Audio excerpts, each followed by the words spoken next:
the point about Micah Parsons and Dan Quinn, this was something that I thought of from a text we got yesterday. We got a text and then another one and then another one, but those are the only three, specifically saying they wouldn't watch the Cowboys until Dak came back.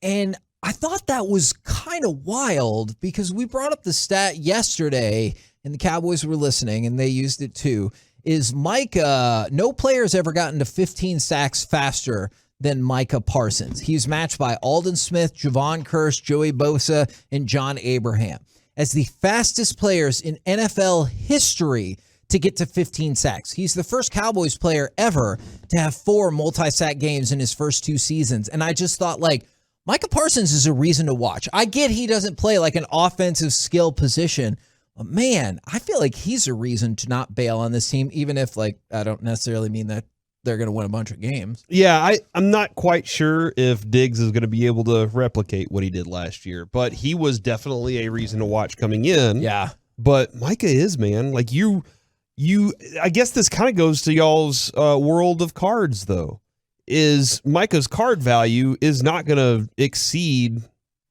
Justin Herbert's at all. Sure. No chance. Will it exceed Dak?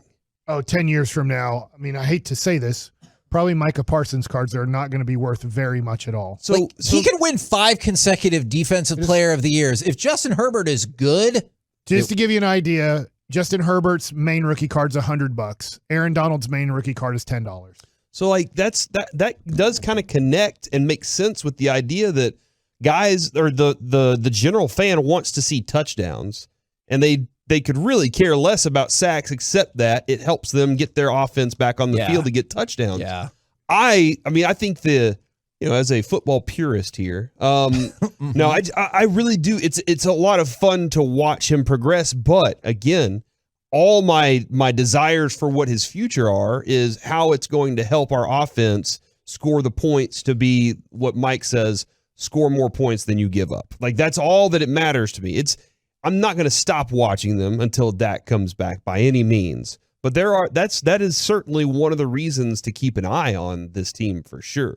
And to, continue to acknowledge what Dan Quinn can put out there. Like, Mickey was talking about that. If you want to talk lack of creativity on the offensive side, Dan Quinn's creativity on the defensive side and the complete skill set of tools. Yeah. Right? It's like you look at the offensive side, and for years, Kellen Moore or whoever was calling the offense had every tool they could at their disposal.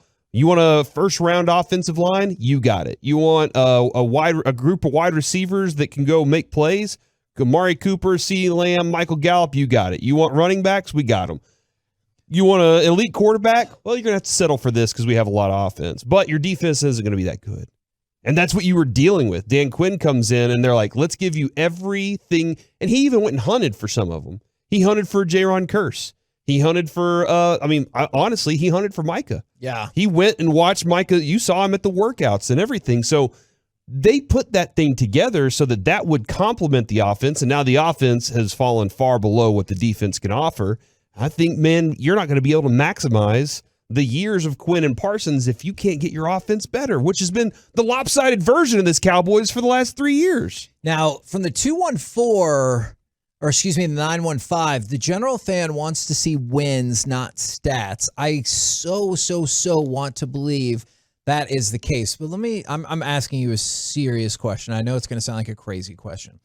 Do you think people would prefer a 12-5 Cowboys season where they win the vast majority of their games, 13-7 or something like that, or an 11-6 season where they win most of their games 42-35? It's only one. What was the first 12-5. Uh-huh. Versus 11-6. I mean, if they're gonna lose in the first round, you'd rather have offense. Well, no. If you're gonna defensively, don't take that into account. I'm just saying. I would not just believe the record. I wouldn't believe all season. If you were sitting there and winning games 13-7, 13-6, 12 to whatever, I would be like, nah, this isn't a real thing. My defense might be legit, but I don't believe that this whole thing can make it that far. You're winning, you're blowing teams out like that. I'm believing that my team can go on and score enough points in the playoffs and Super Bowl. And from the 469, because people are pretty divided about the Micah element of it. Micah's incredible, but in football with a bad quarterback, every single game feels unwatchable. From the 817, though, Micah's Aaron Donald Jr. He may not have the W column going for him, but it's a level of wreck every time. And so they're for it. From the 918, 11 is the silver lining of a terrible offense. He's can't miss TV. But then to go along with it from the 903, Micah's great, but I'm not watching a bad team just to see if Micah has a good game. And so, but I know I've said on the flip side probably too many times, I feel like people will watch a bad team that's got a great quarterback as opposed to just a great running back, even if your record is the same, because you enjoy that offensive nature, because you are more likely to get it on more plays. Like if Micah has an incredible game, like he had 2 sacks and everyone was like losing their effing minds. Mm-hmm. But like if you're an offensive player, obviously a quarterback, you're talking about putting up 300 yards. And that's interesting because I'm watching Derrick Henry. And if I'm a Titans fan, I'm like, yes, run the ball. Yeah. More. I'm more. Give me more running.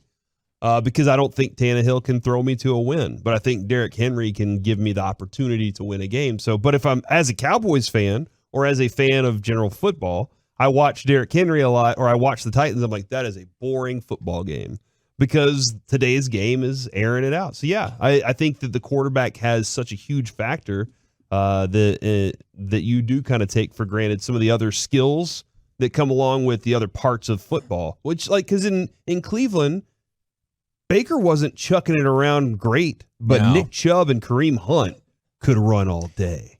Now, to go along with that, it's Dan Quinn. As you brought up the stats to me that I thought was amazing, is the Cowboys committed 10 penalties for 73 yards against Tampa. All of them except for one were against the offense, but that one was on special teams. Yeah. So That's how clean their defense played, man. And that is incredible. But whenever Mike or whoever else talks about, Mike, you, talks about Sean Payton being the coach next year, that doesn't come along with Dan Quinn. Like, at least I don't think so, would come along with Dan Quinn. And so Dan Quinn would probably be gone. Like, if he didn't disagree. Really? Mostly because, did you hear that interview he did with Kay Adams?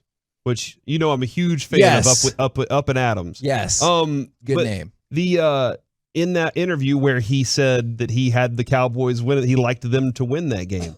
He gushed over Dan Quinn. Yeah. And I do believe Broadus made mention that he likes Dan Quinn a lot, having played against him with the Falcons. Now, I guess your question then is, did he come in and want a whole new staff? Or did he look at Dan Quinn and say, no, that's absolutely the defensive coordinator I would go get? I don't know why you would come in and ask for a whole new staff, or at least defensively. I think Sean would want Dan Quinn. I do too. Yeah, I definitely believe that. Do you think Dan Quinn, because like we're told, I don't personally believe this, but we were told that Dan Quinn turned down or had a head coaching opportunity, so they say, every job to stay here. If the Cowboys have another top-notch defensive outing, don't you think, like I agree with y'all about wanting to keep Dan Quinn, but don't you think that he would then get a head coaching job?